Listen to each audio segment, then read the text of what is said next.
Good evening, all, and especially the young and dynamic secretary, Dr. C.A. Abhishek Murali, and also the star for the day, Shri Rajiv Chavala ji.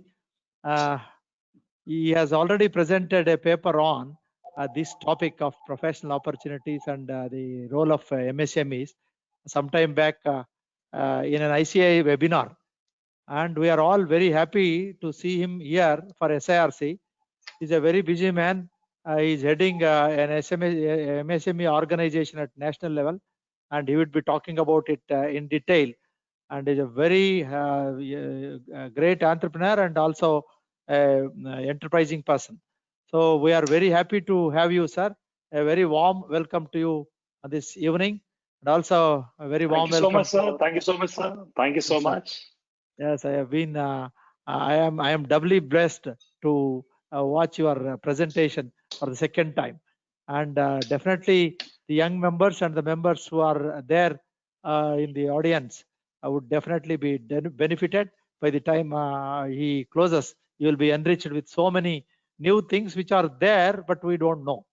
So these are the areas where we can what is called have win-win situation of growth of economy of the country and the growth of the professional opportunities both.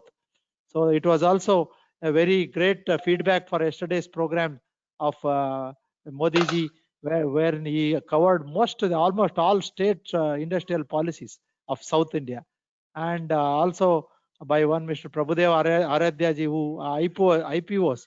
Many are so happy to know that SMEs have a separate sector in the listing of IPOs. So these are the two great takeaways yesterday, and I have received so many calls thanking the SIRC and all of us here, and definitely that will take a newer heights today with Rajiv Chavala ji's presentation. So I very warmly welcome both of you and request the secretary to introduce. Thank you so much, Pannaraj sir. A very warm good evening to all the participants who have joined in today for the second day of this Young Member Mentorship Program.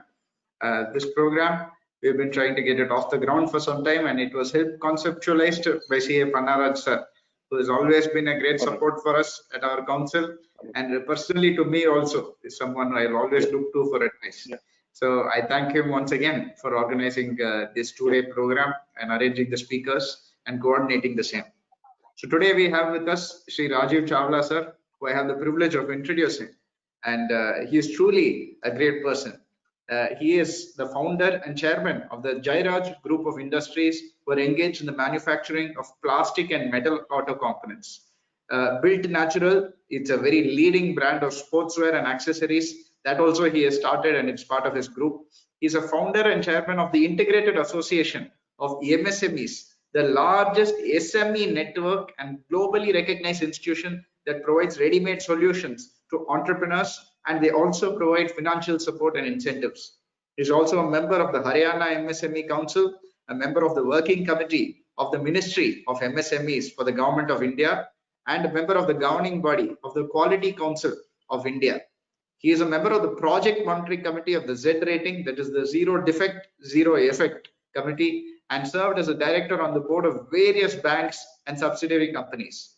He was also a director of the National Small Industries Corporation, NSIC, for 6 years, and he is on the governing body of various impact making educational institutions, and is a visiting faculty in many universities and institutions as well. He's also an author. He's authored a great book for businesses known as GAPS, which is a growth accelerator program for small businesses. And he's a chief mentor of BASIC at Faridabad in Delhi NCR, and he has nurtured several number of startups, especially in the MSME sectors, and helped them on scaling up and growth acceleration. This is only a very brief profile about him. He's a very down-to-earth person as well, and it's a true joy speaking with him and listening to him in the very brief time that we discussed.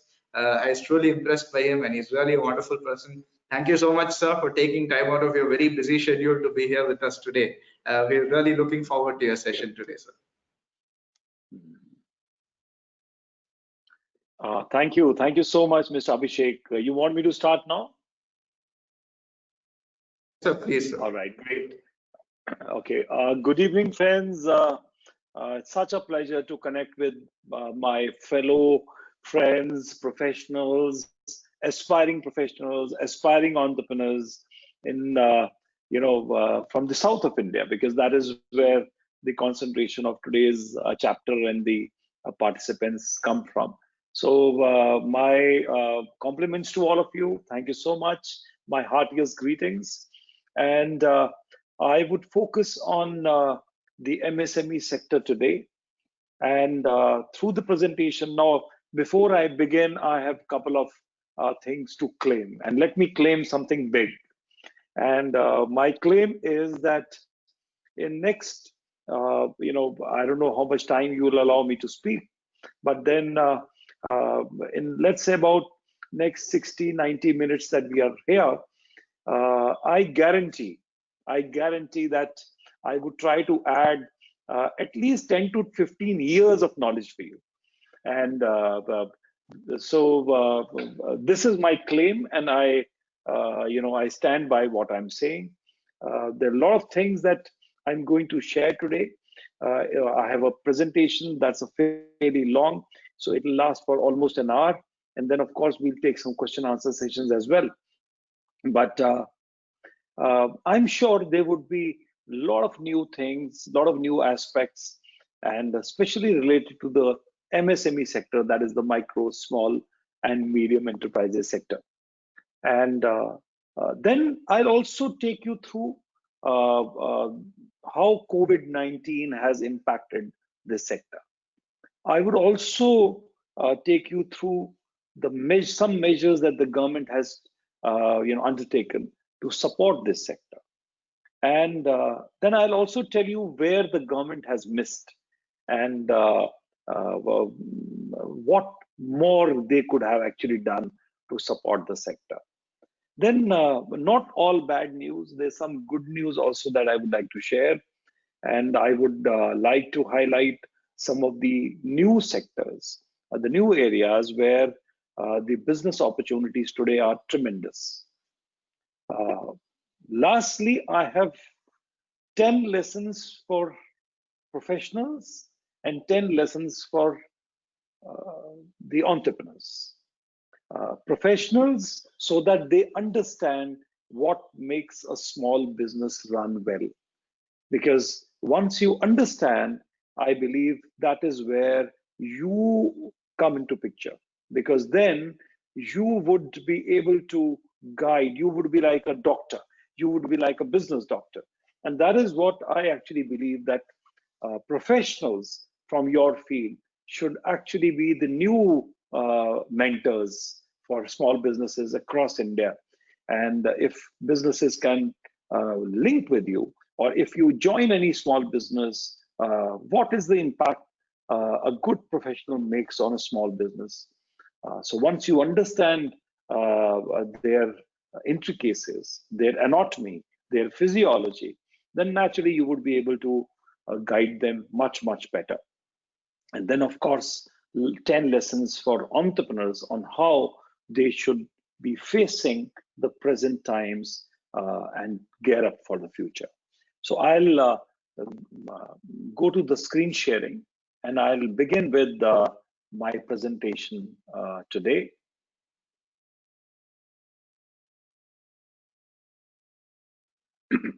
I hope my screen is visible, and if someone can just confirm.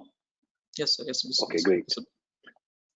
So I'll begin my presentation and story with the MSME Development Act 2006.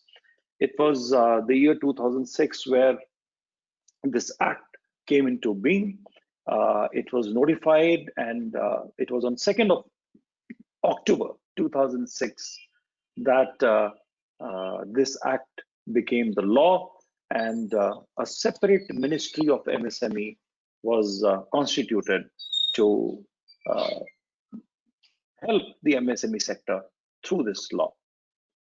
And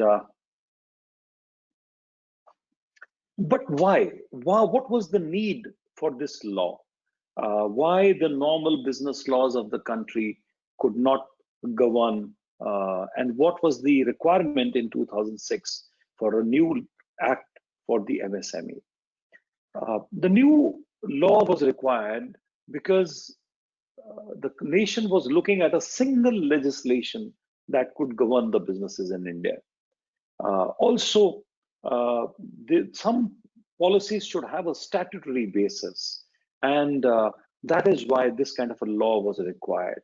There was a law that was required to check the delayed payments to this sector, because normally these small companies, small businesses could not fight for their payments through the normal channels available under the law.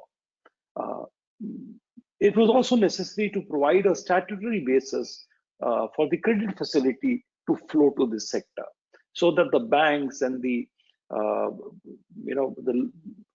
credit institutions are mandated that not all their money should flow only to the large corporate sector, and there has to be a priority sector lending. A simple registration process was also required. It was important to define the MSME concept. It is important to promote the service sector, and particularly to facilitate the closure of a business, because as it is important to start a business easily, it is also important to allow a business to close should the need arise. And keeping into mind these things, the MSME Act, the Micro, Small and Medium Enterprises Development Act 2006 was passed by the Parliament, and it became a law on 2nd of October 2006. And the Government of India constituted a separate ministry, a Ministry of MSMEs as it is called, to look after this sector. The MSME ministry introduced a simple registration process for this sector, and a lot of benefits were attached to this registration. Initially, it was called the SSI registration, then it became the MSME registration, or the Udyog Aadhar Memorandum, the UAM registration. And now, starting 1st of July this year, the Government of India, the Ministry of MSMEs, they've started a new kind of registration, and that is called the Udem Registration. Now, this is something new that has come into being this year, and I'll talk about this as we go through the presentation. So, small businesses can register themselves as micro, small, or medium, depending upon their category, and then many benefits under the law would be available to such businesses.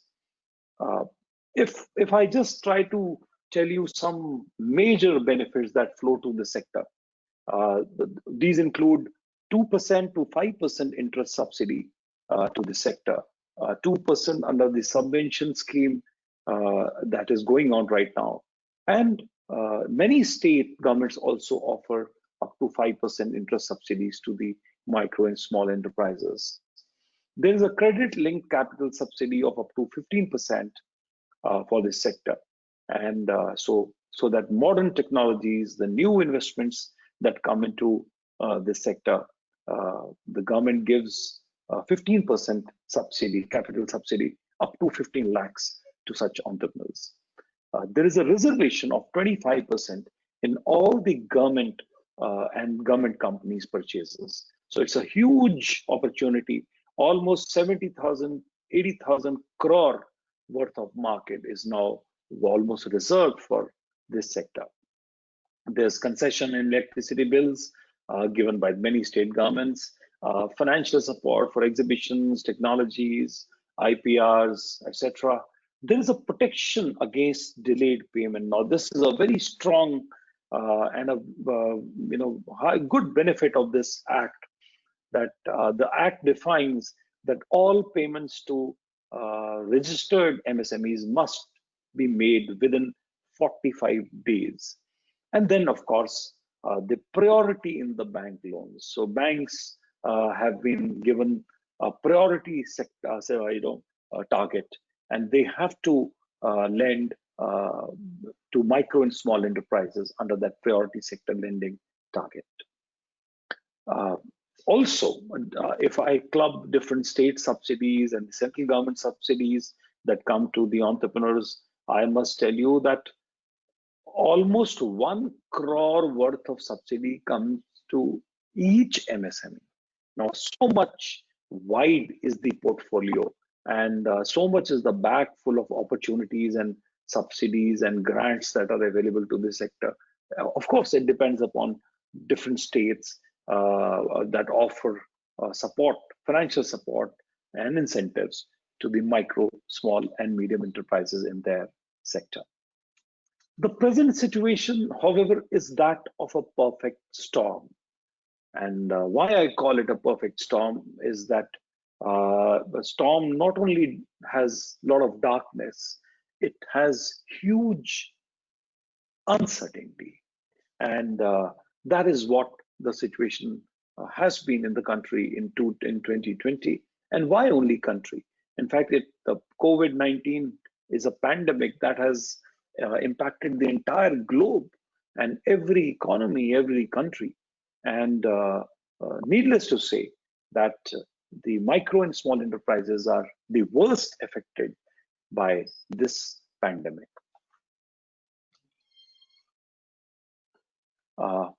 And MSMEs, which are normally called as the engines of growth, because more than 70,000 products, more than 7,000 products and services come out of the MSME sector.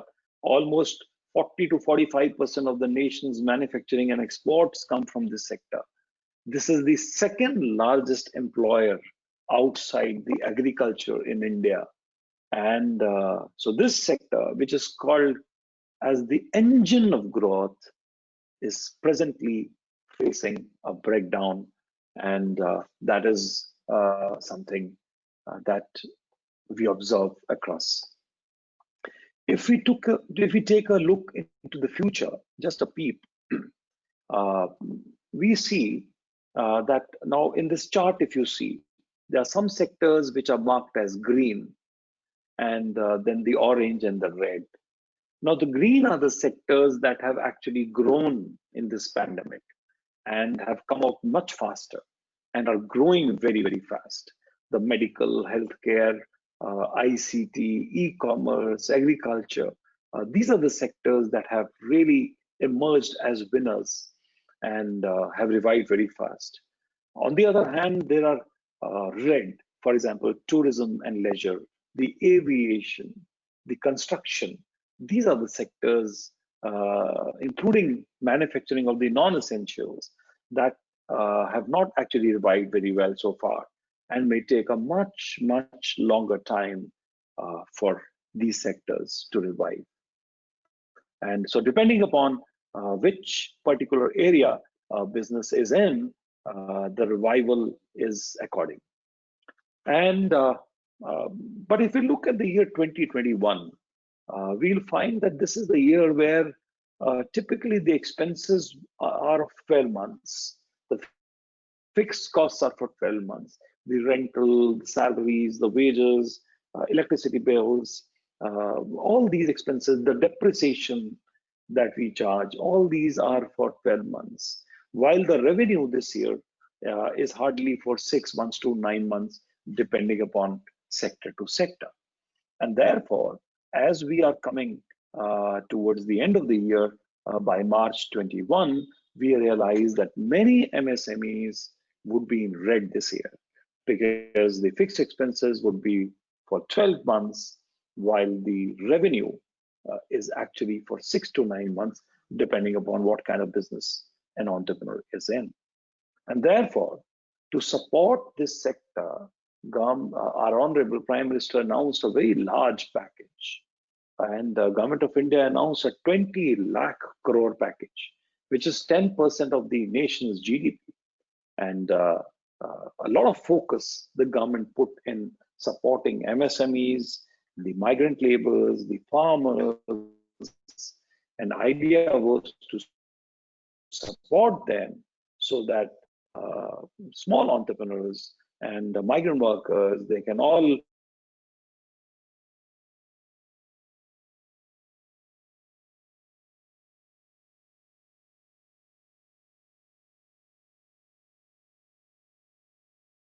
Sir, you are not audible, sir.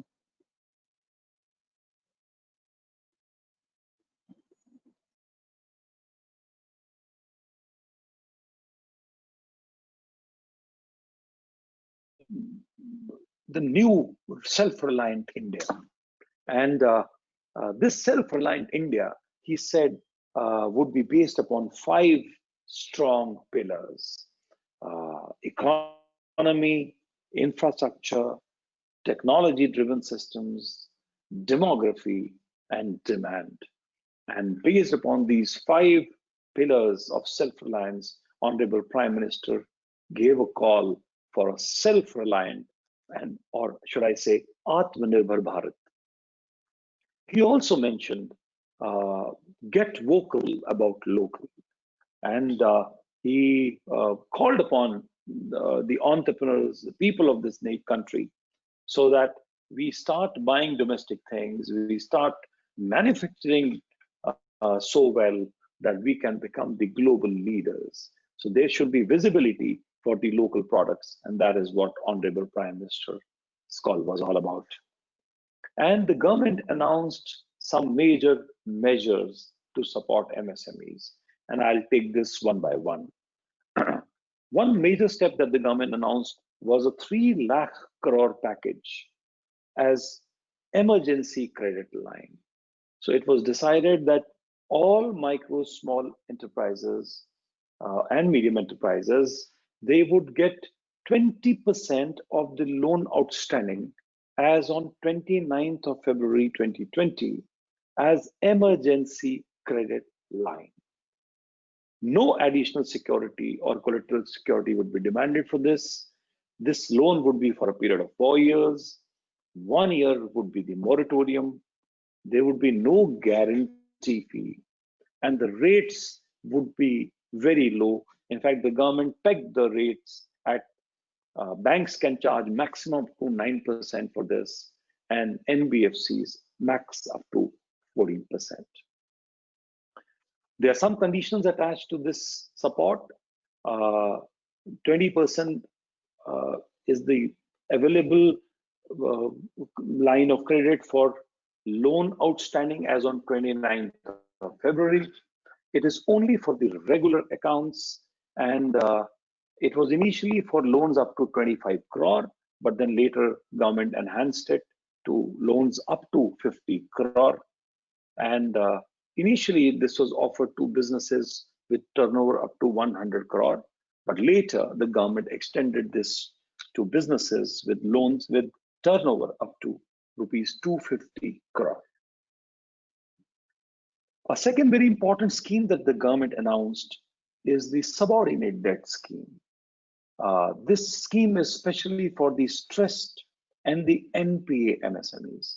So if a particular MSME was not doing well or was an NPA, this kind of an MSME can go back to the bank. They can offer a revival plan, and if the banker feels good, then the bank can give up to 80% loan again for the revival of the unit, and the out of the balance 20%, the entrepreneur has to chip in only 5%, and 15% will come again from the government. So which means that practically by giving only 5% additional margin, an entrepreneur which has a business which running a business which needs revival, by pitching only 5% additional equity, they can virtually raise 95% as subordinate debt, 15%, and balance as a loan. So this is an amazing scheme. The government has allocated almost 2,000 crore for this particular scheme. Third very, very important scheme that the government announced is the mother of funds. The government said that 50,000 crore would be raised as mother of funds. Now this fund would go to MSME sector, this time not as a debt, but as equity. And needless to say that this is for the fast growing, high potential MSMEs where the banks can put money as equity rather than as debt. So the details of the scheme are still awaited, and we are waiting very anxiously. There would be a mother of funds and then many daughter funds, and together maybe 50,000 crore is infused as equity in the MSME sector, which has leverage to raise much more funds and investments in this sector in coming few years. Last time the government introduced the Act, the MSMED Act 2006, that was the time that the definition for the MSME sector was announced. However, it's been almost 14 years that the last definitions were introduced, and those definitions needed upgradation. So this time the government took a call,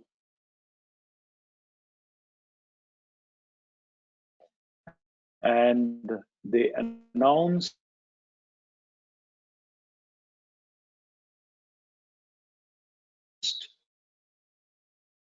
the new definitions for the MSME sector, which is applicable from 1st of July 2020. And they removed the difference between manufacturing and the service sector MSMEs. So today there is no difference between manufacturing or service MSME. This is the new definition. If you can look at the chart, you'll find that investments in plant and machinery not more than 1 crore, and if annual turnover is not more than 5 crore, such businesses are called micro enterprises. So many professionals, architects, chartered accountants, company secretaries, cost management professionals, many of these professionals, consultants, most of them would be in the micro category. Similarly, small restaurants, small businesses, small manufacturing, or everything where investment in plant and machinery is less than 1 crore and annual turnover is less than 5 crore, such businesses are called small. For the small businesses, this plant and machinery investment goes up to 10 crore. So if investment is more than 1 crore and less than 10 crore, and turnover is more than 5 crore but less than 50 crore, such a business is called a small business. A medium business is where the investment in plant and machinery is more than 10 crore up to 50 crore, and annual turnover is more than 50 crore but up to 250 crore. So this is now the new definition for the micro, small, and medium enterprises. Let me also mention that it is now the same definition. So if you allow me, I'll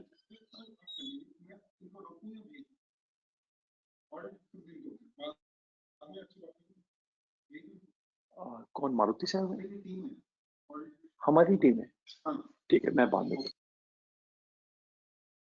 The same definition for the manufacturing and the services sector. The export turnover is not to be considered in this definition nowadays. Investment is calculated from the income tax, which means that the investment is as per the depreciated value of the machine. And another feature is that there's clubbing provision. So if a small business has more than 1 branches, then the turnover of all the branches are clubbed. So this is as per the new definition of MSMEs.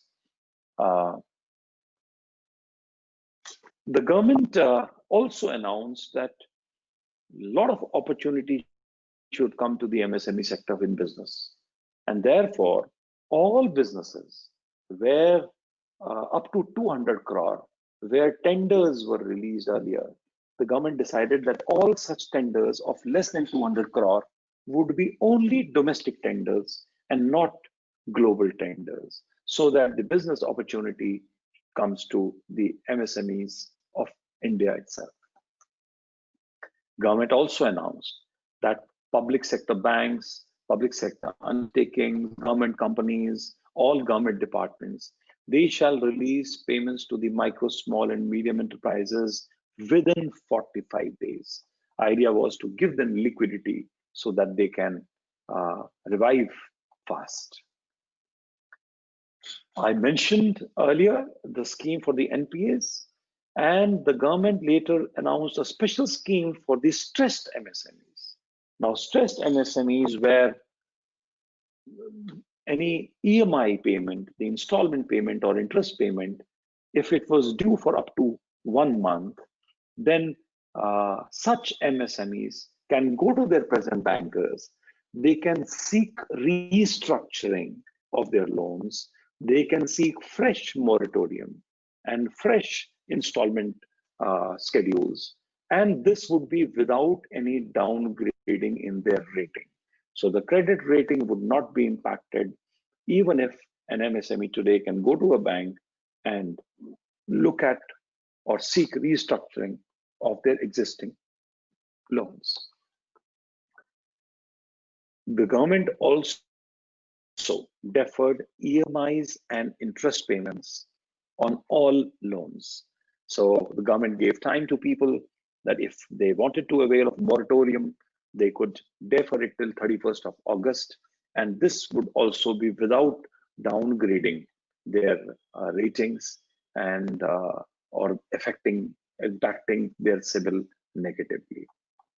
Government also announced relief on Provident Fund. If employees were up to 100, then the government agreed to pay the employees' share and even the employer's share.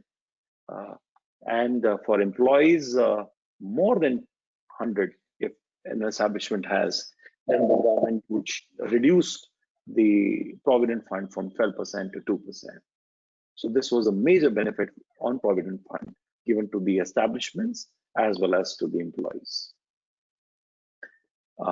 Government, different departments also deferred their payment collections. So from income tax savings for last year, GST, ESI, Provident Fund, state governments also deferred electricity bills and property taxes, etc.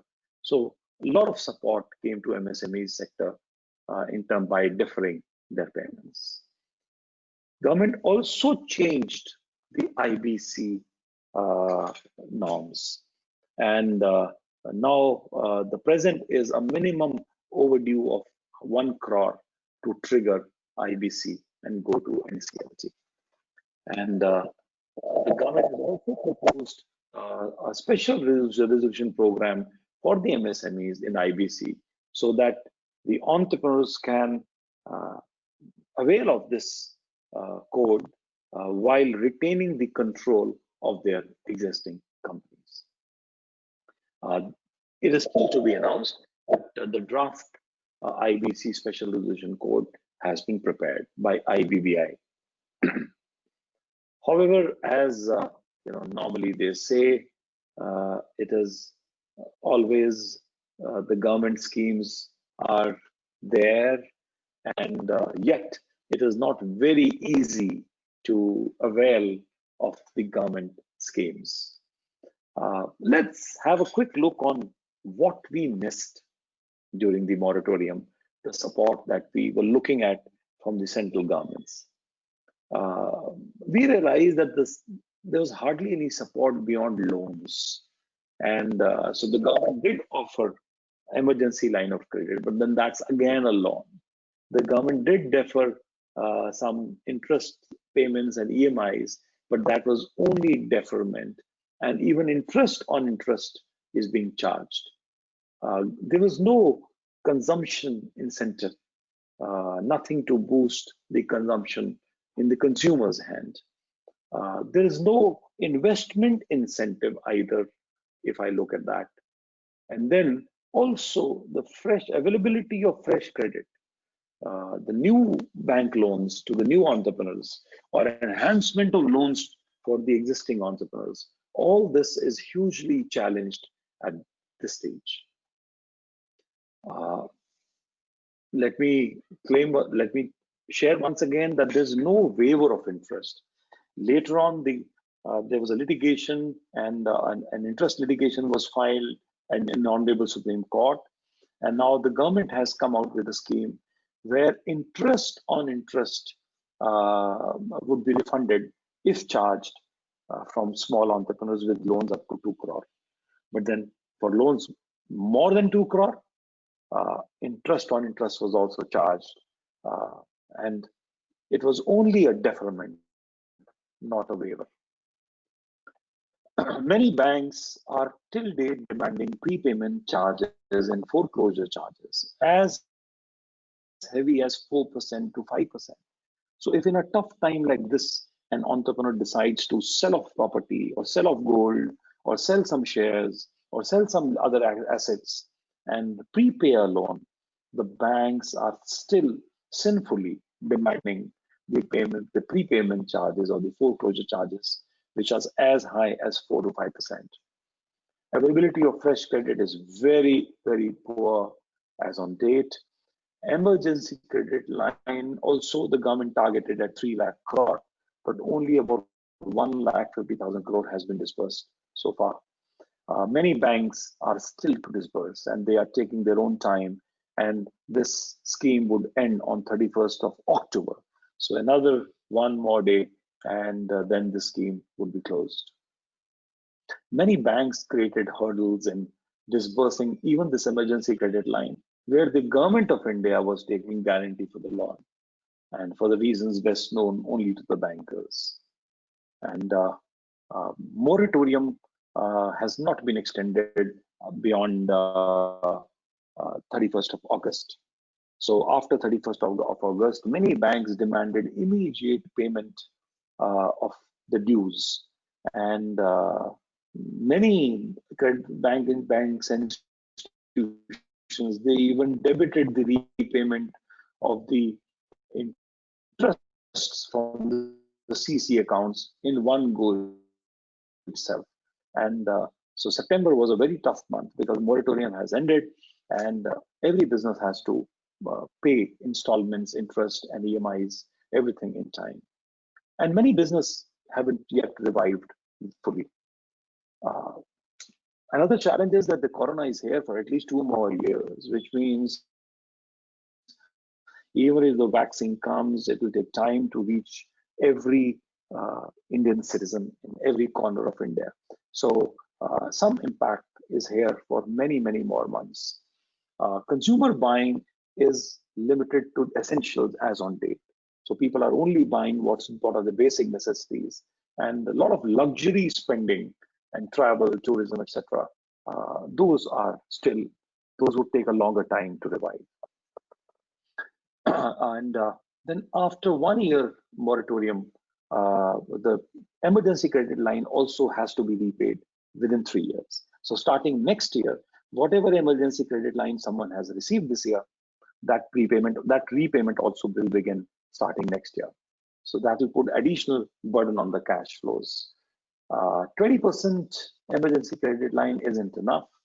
I mean, it could take care of only the payment of the moratorium dues or some basic ESI, PF, property tax payments that were deferred by the government.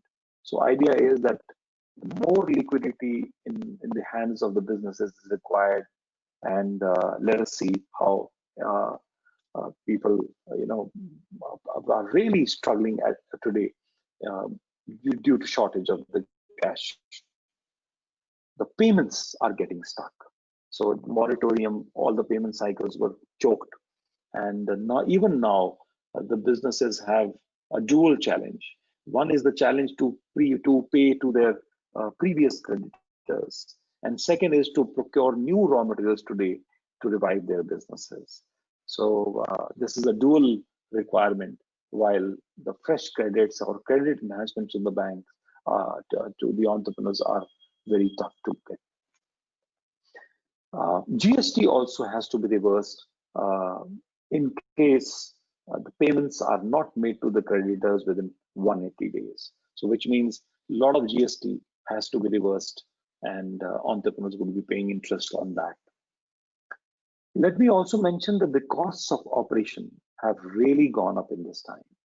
Labor, diesel, petrol costs, transportation, fuel and energy, the dollar exchange rates, the new costs of sanitization, social distancing, all this had many cost of operations that really went up. But the point is now, what next? So after the pandemic, now that the unlockdown 5 is through, and now that we are looking at the festive season that has already begun, and coming 1 month is very critical to the Indian economy in terms of festivities, consumption, consumer behavior, consumer buying, and a lot of manufacturing activities happening. The schools, colleges now reopening, cinema halls now reopening, public transport, metros once again running. All this means that most of the economic activities are now back on track. It is just a matter of time when these businesses would revive. So if we look now, I believe that the second innings has begun. Just like in a cricket match, sometimes in the first innings, some people score more and some less. In the second innings, it could be a different scene altogether. So if you score more in first innings, it helps you in the second innings, but it is still no guarantee that you'll score again as much in the second innings. And therefore, I believe it is almost like a restart button, a reset button that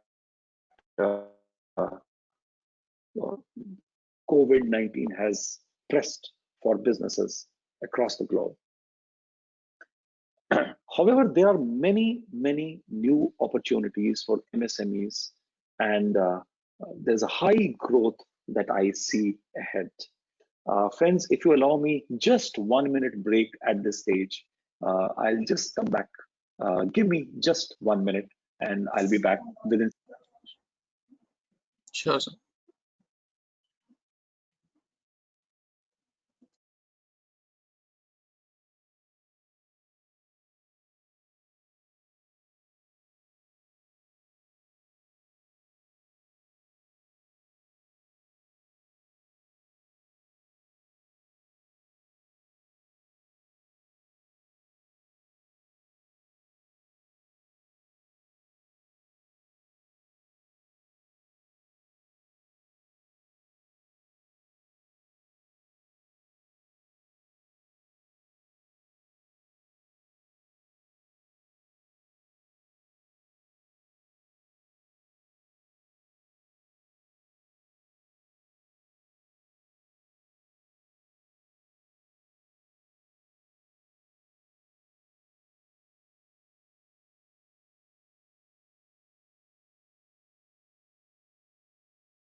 All right, friends, there I am once again. And if you allow, I'll begin. You can see the screen. There are Yes, new yes. opportunities in the MSME sector, and about which I would like to mention. One very important opportunity is the health and fitness sector. Now, this is the new arena. In times to come, we believe that globally, there would be a lot of spending in health and fitness sector. And this is a sector where MSMEs have huge opportunities. Agriculture, food, and natural resources. This is again a sector that offers tremendous opportunities for small businesses. Future of mobility. This is changing from e-bikes to e-scooters to bicycles, cars. This is now the new mask.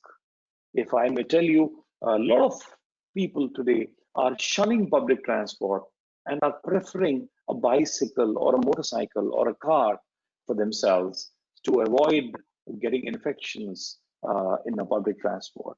So therefore, you see a huge revival of the two-wheeler sector, particularly post-COVID.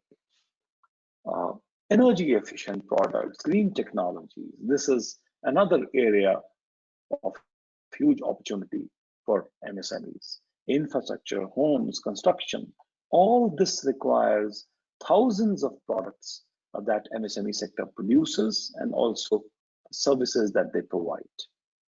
The high-end products, the features, the artificial intelligence, the smart feature products, this is again now the new norm. E-commerce, services, the new types of skilling patterns. This is again an area of opportunity for the MSMEs.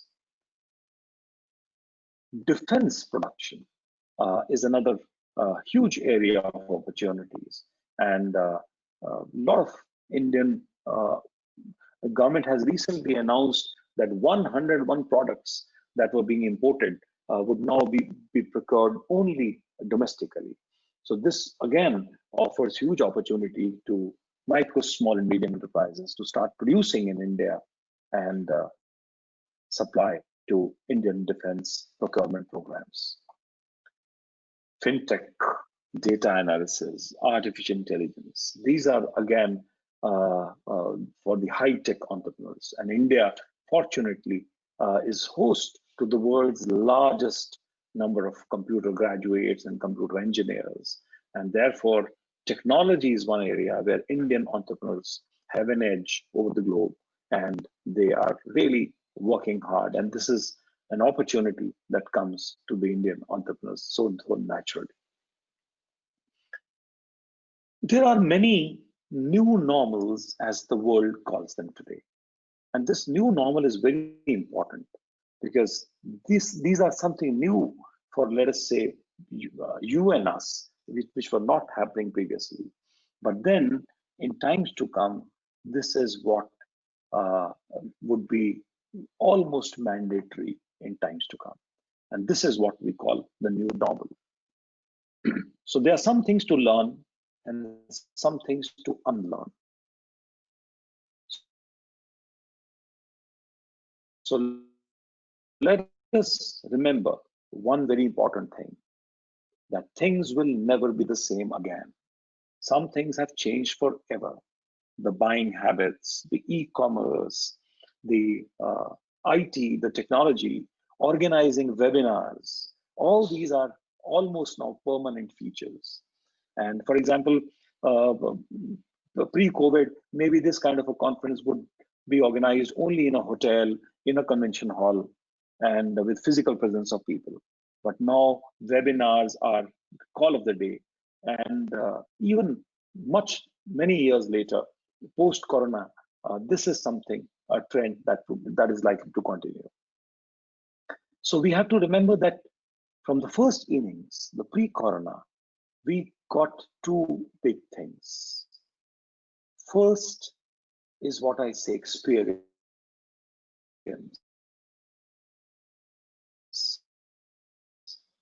And second, resources. So many of us who were doing well, were working even in pre-corona times, we gained a lot of experience, and some of us also could garner some resources and for ourselves and for investment in future. But as they say, past success is not a guarantee for future.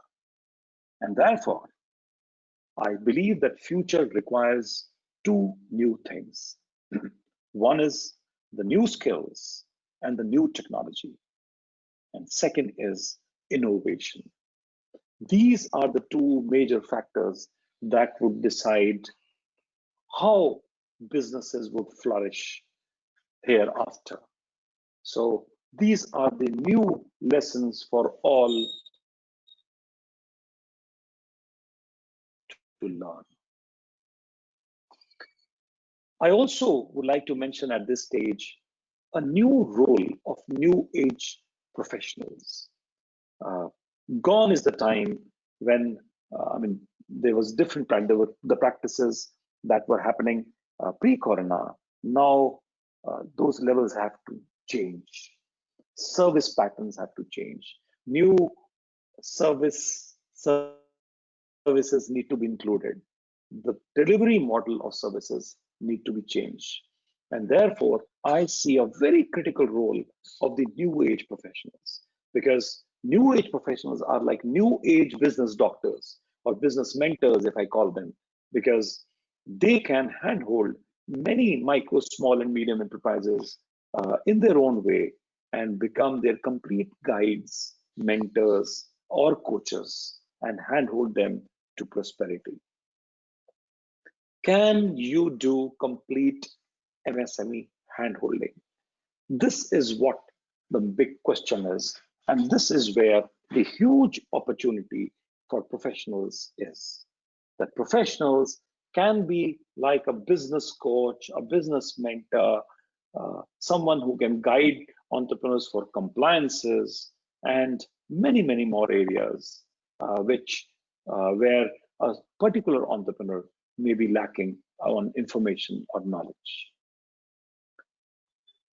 To make it happen, I would highlight a very important small program, and this is called the GAPS, the Growth Accelerator Program for Small Businesses. So if you are the new business coach, if you are the new business doctor, if you are the new business mentor, then you must understand what is required by small businesses. Because once you know the DNA of small businesses, then you will be able to do justice to your role and enhance and expand your role as a coach of MSMEs. I always say that just like a body has some acupressure points, business also has 10 points. And if we work on those 10 acupressure points, you will see that the business keeps flourishing. The first very important thing for every business is to maintain world-class quality and business practices. In fact, it is said that if a business does not produce quality, it has no right to be in business. So every manufacturing enterprise should be a world-class manufacturing enterprise, or should endeavor to become a world-class manufacturing enterprise, because quality is the first and the most important thing. And therefore, these practices must be learned by entrepreneurs.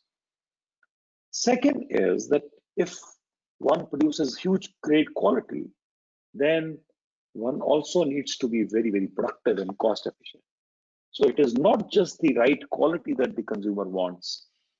Consumer wants right quality at the lowest price. Otherwise, people would continue to buy or import from other countries. So therefore, if you're talking about an Atmanirbhar Bharat, a Bharat and India which is self-reliant, MSMEs which are global, then these MSMEs should not only produce good quality, they should provide their products and services at the right prices. Third, very important thing for business is innovation, value addition. So every time, every product, every service needs to innovate, add new features, add some new value. A restaurant may have to become a home delivery point. Similarly, technology, manufacturing, delivery systems, logistics, everything needs a bit of innovation so as to adjust to the post-COVID times. Fourth important thing for business to understand is knowledge management, brand building. And this is something small businesses need to be told and need to be shared with, and they need to be supported. For example, many small businesses would not even have a trademark registered or would not even have a patent filed. And then later on, their small innovations, small logos, good designs, they get stolen and someone else would have usurped their wealth. Knowledge is also wealth. And this is one area where MSMEs need your support. And this is a huge opportunity area for you. Fifth is that every business to remain in future has to scale up. So business, if I'm selling something in India, I should be shown export markets, how to export. Similarly, how to use technology, how to use Flipkart or Amazon or Myntra or many other e-commerce platforms that are available. So small entrepreneurs, small manufacturers, village artisans, cottage industry, sometimes they are making amazing products, but then they don't know how to sell or where to sell.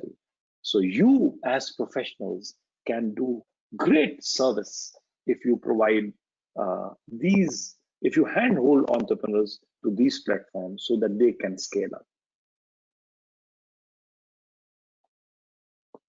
Sixth is a very important goal for all of you. And of course, all of you know, that is the financial literacy. Someone could be an engineer, maybe excellent in creating apps or excellent in manufacturing, but may know nothing about accounting or GST or income tax or some other, how to raise bank loans, how to raise equity, etc., how to go for restructuring. So your role as a financial counselor is very, very important. So we have millions of entrepreneurs, great at their work, but with little knowledge about banking, about fundraising, about taxation, GST. And this is a role that we see new age professionals play. Seventh important thing is team building. Entrepreneurs need to hone up their own skills. They need to retrain their own people. They need to give new skills to their existing teams. Now, whether it is IT skills or the use of the webinar or making a PowerPoint presentation, the usage of websites, loading, uploading of images and documents on e-commerce sites, etc., integration of their existing websites with many other e-commerce APIs. These are the new areas and which require new skills. And again, this is one area where you can guide them and coach them. Eighth critical thing for a business is the cluster approach. So what small business cannot do itself, it can do in a cluster.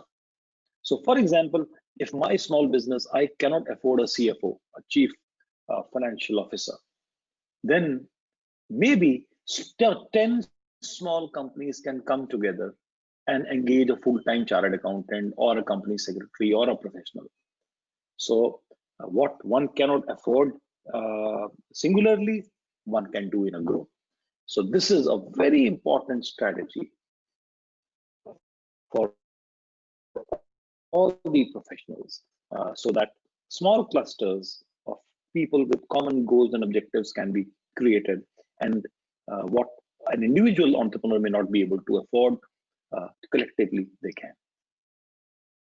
Ninth is hundreds of new laws, new compliances that come every day, the new cyber risks that we face, the new risk management strategies, succession planning, future planning, insurances, a number of the corporate laws that keep changing, the IBC code, so many other things. And so how many entrepreneurs can update themselves on daily basis?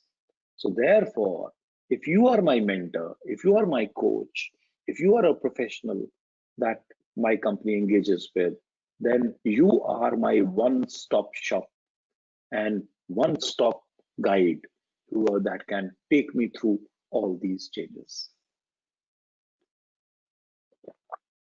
10th important thing is that one needs to keep learning, and therefore linkages with universities, academia, government, all this has to remain. Small entrepreneurs may not have that much of bandwidth to remain connected with so many institutions and things. So if there is one coach that keeps them abreast, that keeps them updated on what's going on in the world, where to export, what are the new challenges, what is the new rate of interest, what is the new taxation norm, so many things. I think that one coach can play a very important role. Of course, the challenge now is how would a professional execute this new role of a complete one-stop guide? And I believe that the right model for this is the hub and spokes model, where in the center, a professional is a hub, and that professional is connected to various institutions, the banks, insurances, technology institutions, IPR centers, so many other things that are available in the ecosystem. So that if I am the entrepreneur and that is guided by one professional, then that professional can connect me to other specialist organizations and institutions around. And for me, that one professional is the hub. I just approach that professional and the professional connects me to the rest of the world. For the MSMEs, if there are some entrepreneurs, and let me tell you, all of you are also entrepreneurs. So I believe that all of you also should register, because if you are looking at self-employment, if you are doing your own work, if you are running your own company, Ritu Raj and Associates or S. Panna Raj and Associates, so you are also entrepreneurs. Ultimately, you are self-employed professionals, or maybe sometimes you won't be. Then for me, you are also MSMEs. And therefore, these are the 10 lessons for every entrepreneur, whether in manufacturing, in services, or in profession. The first very important thing is that this is the time to consolidate and financially restructure one's company. And this is very important. And this has to be done by looking at the present debt. How much is my present debt today? What is the installment that I have to pay? How much is the interest that I would have to bear? Can my existing business bear the load of the present EMIs and interest? If not, can I go to the bank for restructuring of my loan under the scheme that is available? This and many more things are important. And entrepreneurs must understand that they have to borrow very wisely, do minimum capex because this is a tight liquidity year, and don't take loans unless the business is assured. It is better to maintain liquidity. Second important thing is to unlock the unutilized assets. So if there is scrap, unused machines, unused furniture, something you don't need, any asset that is lying waste, better to sell off, liquidate, bring that money in, reduce your debt, increase your equity. Third is the raising of the emergency line of credit. And this is important. If you need money to revive, the banks are offering 20%. Of course, now the last 2 days there, the scheme would close on 31st of October. But then there are other options as well, like equity option I just mentioned, the mother of fund scheme that is going to come very soon, the restructuring option that the banks now provide. Fourth important thing is recovery of old dues. Old dues must be recovered. So there are various institutions like the MSME councils that facilitate recovery of old dues. The IBC is one, and there are many more areas. So idea is to reduce the credit, recover old payments so that your working capital is not hampered. Fifth is to reduce the cost of operations, manpower, material, automation, wherever one can cut down or bring down the costs, the lean business practices, if I can call them, that is what would ensure the survival of the fittest. Remember, technology will not replace entrepreneurs. But entrepreneurs who use technology will replace entrepreneurs who do not. And therefore, use of technology in bringing down the cost of operations is very, very critical. Also, renegotiate rent, look at the alternate fund options, swap high and interest rates with low interest rates options if available. Sixth, recalculate costs. And if you think that the business is loss making, think of getting out of that business. Remember that exit is also a business strategy. One does not need to carry on doing the same loss-making businesses year after year. Seventh is go local, go global. So look at expanding your domestic markets, but also see how you can export, how you can reach out to the world. And remember, speed of change is very, very important. It is the nimble that is important. Once upon a time, it was survival of the fittest. Today, it is survival of the nimble, someone who can adapt very fast. Eighth is the skills for the future. You need new skills that you were never taught in school and college. That is what the world is there. So therefore, even though I've passed on my school or college or graduations or post-graduation years back, decades back, we are upgrading, learning new things, and use of webinar, for example, is one such thing that the world has learned during these days. Another important thing is hire people smarter than you. And this is a formula that we small businesses need to understand. And then they need to bring in right people, people who are smarter, better, more tech savvy, and so that the business can scale up to the next level. Ninth, as I told, hundreds of new laws are all around. New cybersecurity, new risks, a lot of new compliances. And therefore, it is important to remain connected with right professionals, right people, so that they can handhold and they can connect us. So we have to keep learning. We have to network with new professionals and knowledge centers and experts because they would actually guide us and take us to the new levels. Once upon a time, we heard the slogan, ignorance is bliss. Dear friends, it is not. Ignorance today is suicide.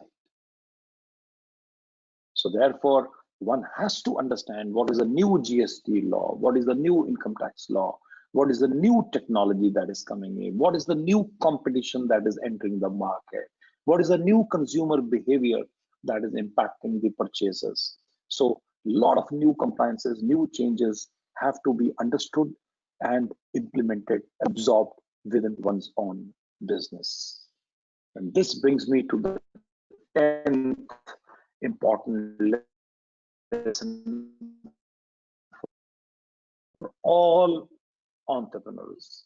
Invest in yourself, or who else would. So therefore, I have to, as an entrepreneur, myself to new technologies. It is time that I should learn to pay for my professional fee, to engage and hire good professionals who can guide me and handhold me for the next level. And therefore, investment in one's own self, in one's own business is very, very important. Choose your company. It matters. What kind of books do you read? What kind of TV channels do you watch? What kind of friends you listen to? Who's your business mentor? Who's your coach? And who's the professional that you network with? Because all these influence us and our knowledge. And based upon that, we take day-to-day business decisions. And that is what decides what we will be tomorrow. There's an old saying that says that a drop of water, if it falls in a drain, it loses its identity. If it falls on a flower petal, it starts shining. If the same drop of water falls in a shell, it becomes a pearl. So drop of water is the same. It is the company that decides whether it will become worthless or it will become valuable. So friends, second innings has now begun. It is time to reset, refocus, and restart. Proud to say, I am SME of India. This is the institution that is now India's largest SME network, and the website address is www.imsmeofindia.com. A lot of things that I told you, a lot of daily new updates, new circulars, new compliances that impact small businesses in India are updated daily. And I invite you also to go to this website and network with hundreds, thousands of entrepreneurs. This is where your future market is, your future clientele is. Remember, 99.9% companies in India are MSMEs, because businesses worth up to 250 crore turnover are MSMEs in India today. So almost every business in India, barring a few very large companies, are, they're all MSMEs, and that is where your market is. I thank you for your very, very patient listening. This is my email ID, chairman@imsmeofindia.com, and you can write to me and you can remain connected with IMSME of India and me. Should you have any questions, this is the time for the question answer session now. Thank you once again for all the patience and for this presentation time given to me. Thank you so much, and I'm coming back to the main screen now. Thank you, sir. Thanks for the presentation. I'll just take a presentation.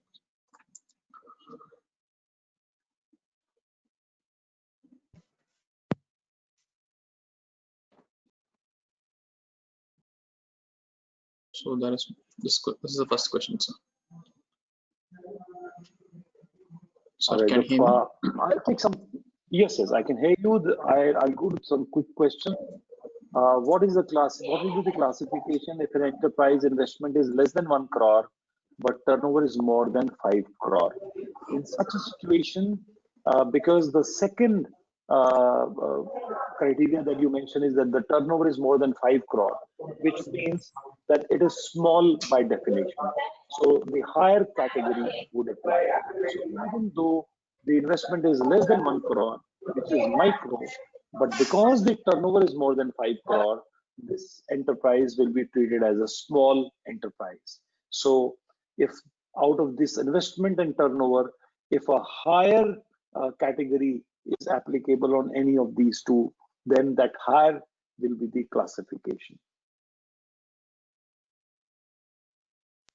And there are two questions. This second one, sir. Second question is, but let me remain on the first question first. Yes. And there's another important thing. Suppose your turnover comes down next year, what will happen?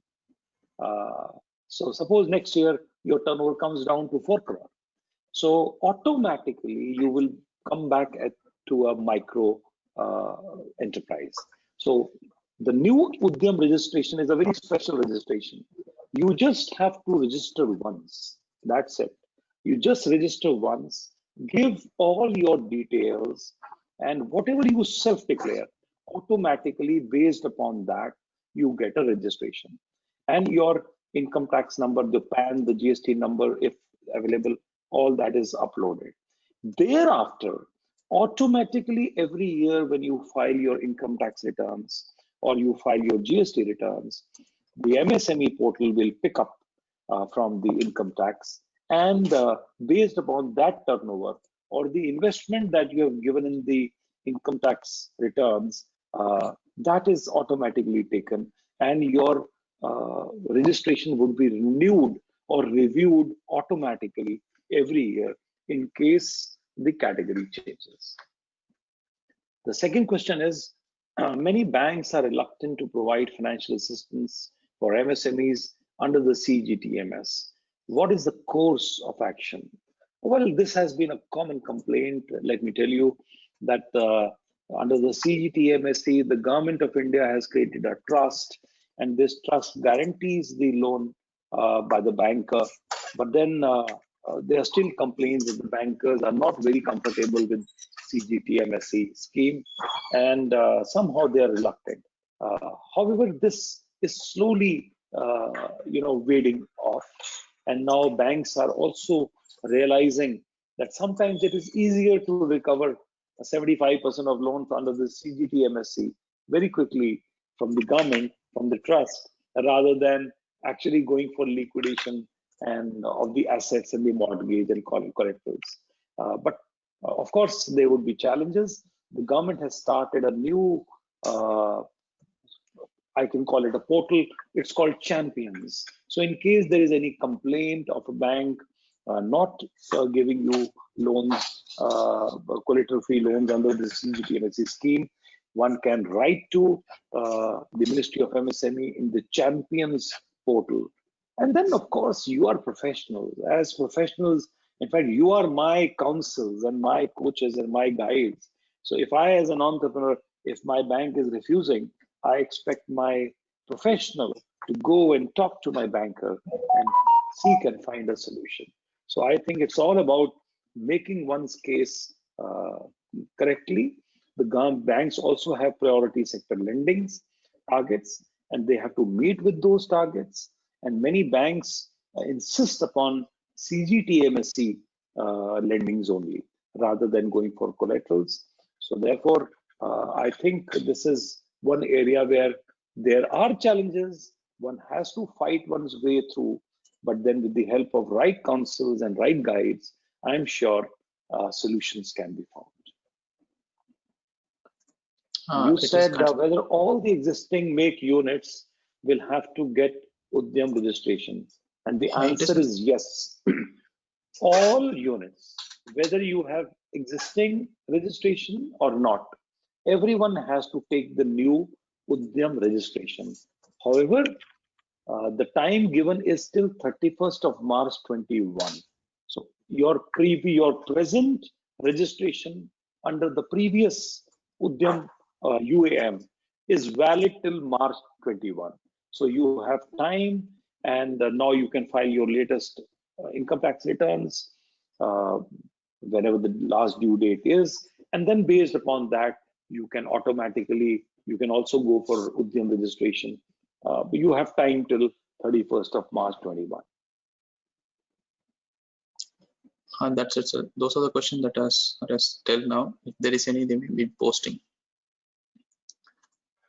So these are very few questions, and yes, because maybe all of you are professionals and you already know the answers to many of these things. So there is another question. I'll just read it out.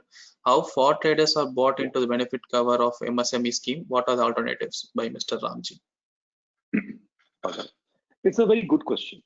Whether traders are MSMEs, and what is the government's thought process?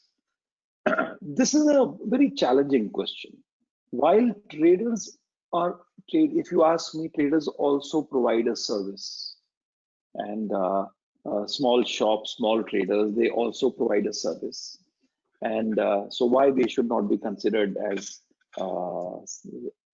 micro or small enterprises? But there are two challenges. One very important challenge is 25% reservation in the government purchases. Now, this 25% reservation in the government purchases is actually for the Indian manufacturing entrepreneurs and Indian service professionals who provide these services or goods to the government. So there is a 25% reservation in government purchases for this. Now, a trader may have some imported goods, or some goods that the trader may have purchased from some large enterprise. And suppose tomorrow the trader also files for those tenders and starts supplying, then this reservation would become meaningless. So this is a huge challenge, that to ensure that the 25% reservation is only for the Indian manufactured goods from the MSME sector, then traders need to be excluded from that. And second challenge is the mandatory payment of 45 days. Let me tell you that almost 10 to 12% of Indian entrepreneurs, MSMEs, have access to the bank credit. Everybody does not have access to bank credit. So, or sometimes my bank credit is not adequate enough. Let us say someone's turnover is about 50 crore, and which means that the working capital, practically, if you go by the banking norms, should be almost 10 crore. That is 20% of the annual turnover. But then a lot of 50 crore entrepreneurs would have bank limits of 4 crore or 5 crore only. So which means that the bank limits may not be adequate, or may not even have access to bank credit because they may not have collateral security or something else. Those challenges remain. My payment could be 90 days term, depending upon the extra money or the extra pricing that a small entrepreneur is paying to the trader. So therefore, these two challenges are there, and the government is thinking of providing registration to the traders as well. Now, whether they would be given this payment protection of 45 days, mandatory payment of 45 days, or how to ensure that the traders don't sell goods from large enterprises under the 25% reservation, that remains a question. Government is considering, but as on date, traders are not registered as MSMEs. The last question, so that came just now. This one, is it mandatory that any bills of MSME units have to be paid within 45 days, even though there is a contractual agreement such as retention of same percentage for say 1 year? Whether interest is also mandatory, even if not demanded by MSME. Okay. Now the two questions. I would ask you two questions for this. There are some laws where, let us say a husband and wife, they live together. Sometimes they fight also with each other, but then not every time they go to the court for divorce. The matters are settled within the family. So till the time there is a matter that goes to the law or goes to the court, courts don't interfere. Similarly, if you and I have a buying arrangement and I sell you goods, as per law, you have to pay me in 45 days. But then suppose you're paying me in 60 days or 90 days, and if I'm not going to the court of law, then it's okay. And so the disputes may not arise. Now the question comes in 2-3 cases. One is the MCA introduced a MSME return scheme. Now twice every year, all private limited and limited companies, they have to file a return with MCA, where they have to declare the list of creditors beyond 45 days and which are registered MSMEs. So now every unit, even if it's a small enterprise, let us say there's a micro enterprise but a private limited company, now even they have to file this return with MSMEs to how many MSMEs they are not paying within 45 days. Now it's an annual declaration, twice every 6 months this declaration has to be made. Second important impact is that on the day of a dispute, if there is a dispute, if an enterprise goes to the MSME council and seeks immediate payment, then 45-day norm will be considered as the law, not the agreement or the purchase order that may have 60 days or 90 days or 1 year. The courts, the MSME councils would decide on the basis of the 45-day norm, because that is mandatory in the MSMED Act. So 45 days is standard. If the matter goes to the court or if the matter goes to the council, then payments are considered delayed if not made within 45 days, and 3 times the bank rate of interest. 3 times the bank rate of interest is charged as penalty. So these two are important aspects. Another important thing is that now that different companies are declaring in their returns how many MSMEs they are not paying in time, which means 45 days, then many companies are now being asked to provide for this interest. What if an MSME demands at any time in future?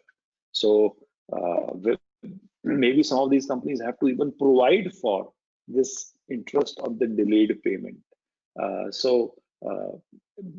I would say in normal due course, if there is no dispute, then people are not actually going to the courts and demanding. But then in case of registered companies, in case of disputes, 45-day is the norm, and that has to be adhered to. Sure, sure. That's it as of now with regard to the questions. And if there is any, the attendees can unmute themselves and they can answer. They can ask the question.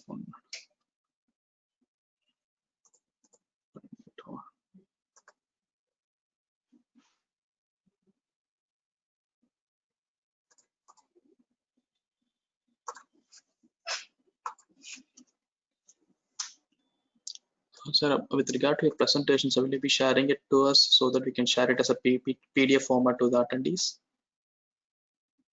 Well, I'll send you the important points of my presentation through the PDF. That I don't mind. Yes, sir. Yes, sir. We'll share it to all participants, those who register, with the recorded version of the video that is done now. Okay, I'll just check with Panaraj sir to join the show. Yes, Mr. Karthik, I am there. Am I audible? Yeah, yes, sir, yes, sir. So if there are any questions, anything that I can add to, I'm available. I think questions are over, sir. That's any more good, questions? Selva?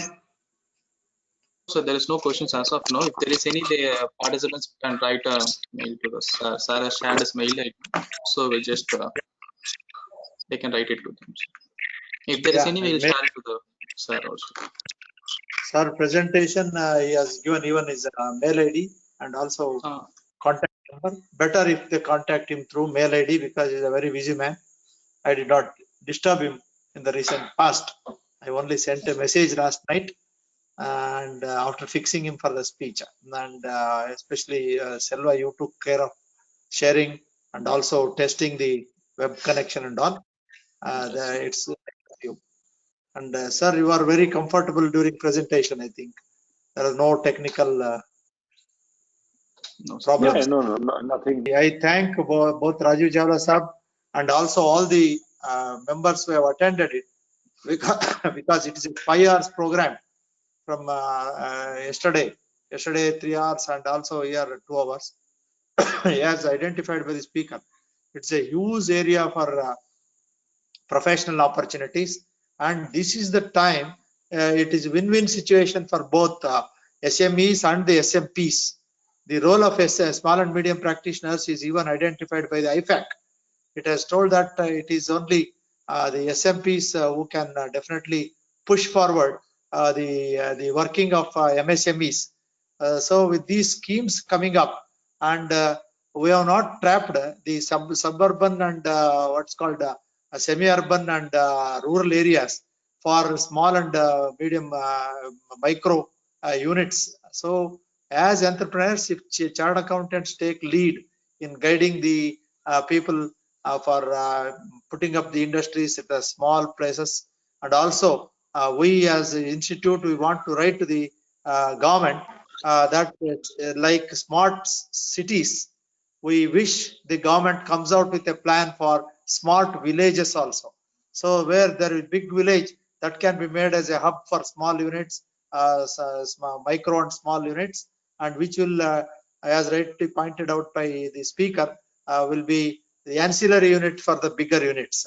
So then reducing the cost of production and all, and also entering the new areas of production where the government incentives are there. So taking the inputs from yesterday and today, I think we have made beginning a great attempt by SIRC to see that awareness is created to bond the MSMEs and the SMPs. We are partners in nation building as chartered accountants. I wish to stress one more point and wrap up. Being partners in nation building, in my opinion, nation means people, not soil. This is told by many poets and writers. So the bridges and roads alone cannot be taken as a nation. So it is the people of a country who are really who form the nation. So people's development or human development is real development of a nation.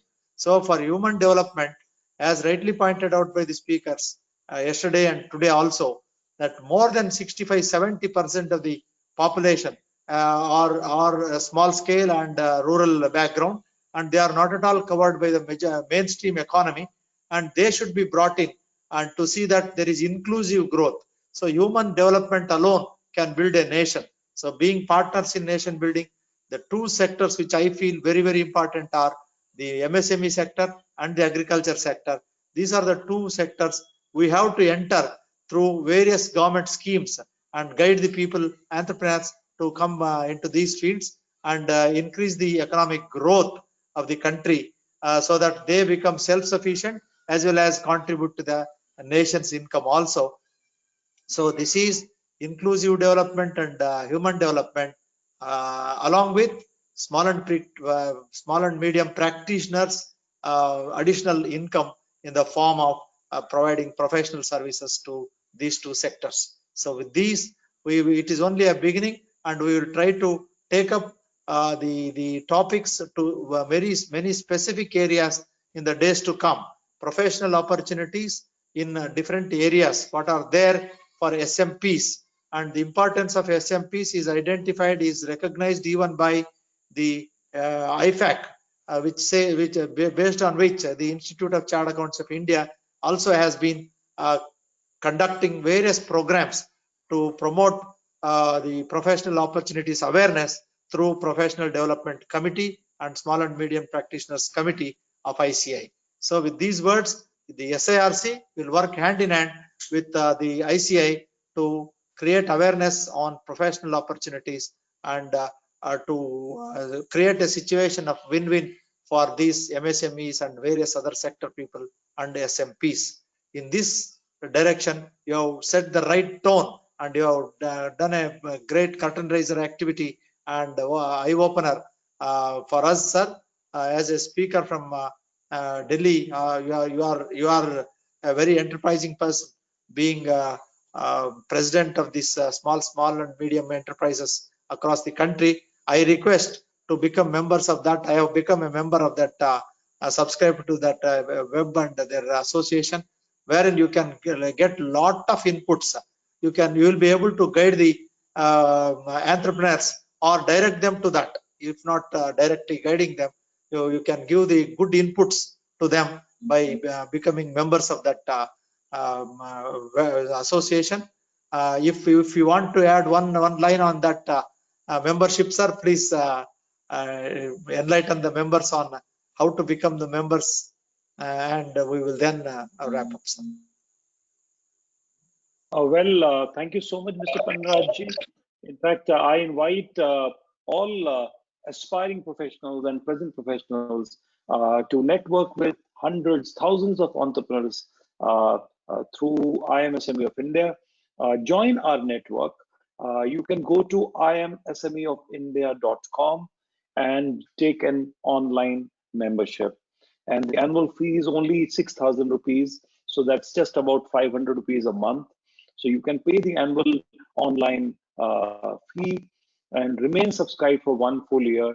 Get all the updates related to the MSME sector, and not just updates. You can network with them.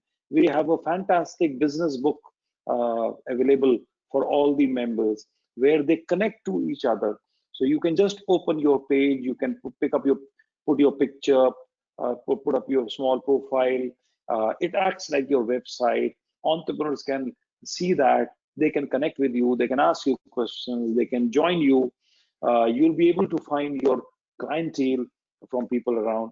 So all this is possible only once you become. And then we have different WhatsApp groups where entrepreneurs, in a group of almost 250 people, you are part of that group, and they counsel with each other, they share their information, questions, answers. Entrepreneurs are helping each other out. There are a number of other support programs, information services that you would keep getting. So I invite every MSME in India, every professional in India, every self-employed person in India, every startup in India, that they must be part of IMSME of India. Go to imsmeofindia.com, join as an online member, and you get access to the world of very progressive entrepreneurs. So it is your stepping stone to a market that really needs you. And I'm sure it can enhance your visibility, it will enhance your accessibility, and would network you with hundreds of other entrepreneurs who in turn can engage with you. And I'm sure it will be a win-win-win for everyone. Thank you very much, sir. And one small clarification. I don't know. Actually, I whether it is right question to you or not.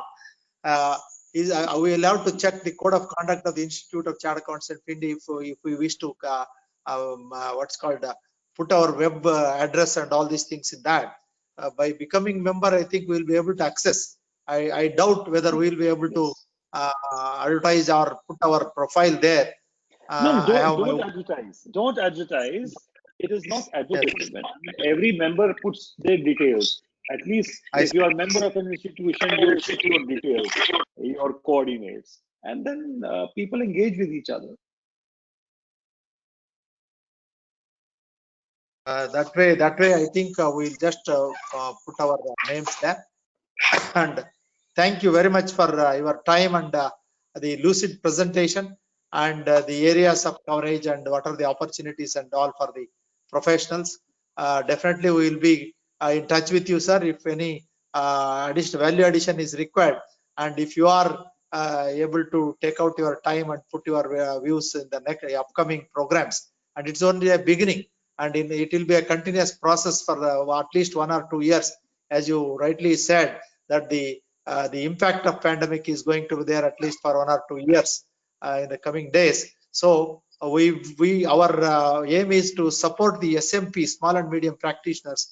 More and more CAs should come to practice rather than going for jobs. That's the objective of this team and this committee. And definitely we are very much enlightened with your presentation. Thank you very much from the bottom of my heart, personally, and also on behalf of the SIRC for taking up this time and making this presentation, sir. Thank you very much. And I also thank all the delegates for the interest that you have shown from yesterday. And the numbers would have been much more had the deadline of 31st October extension was announced a bit earlier. Many could not have access to this because of the tensions of tax audit last date. So definitely we will be coming up with some more programs, specific programs on professional opportunities for SMPs in the coming days from SIRC also. Thank you very much, all the delegates, and also Mr. Selva, thank you very much for the technical support that you have been giving from SIRC.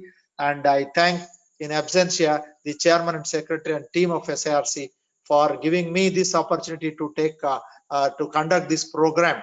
And I, being from a small place, I'm always SMPs are very close to my heart, so also MSMEs.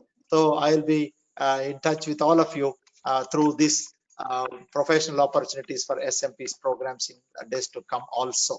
Thank you very much. And this is Pannaraj, council member of SIRC of ICAI. Thank you. Thank you, sir. Thank you again. Thanks, sir. Thank you.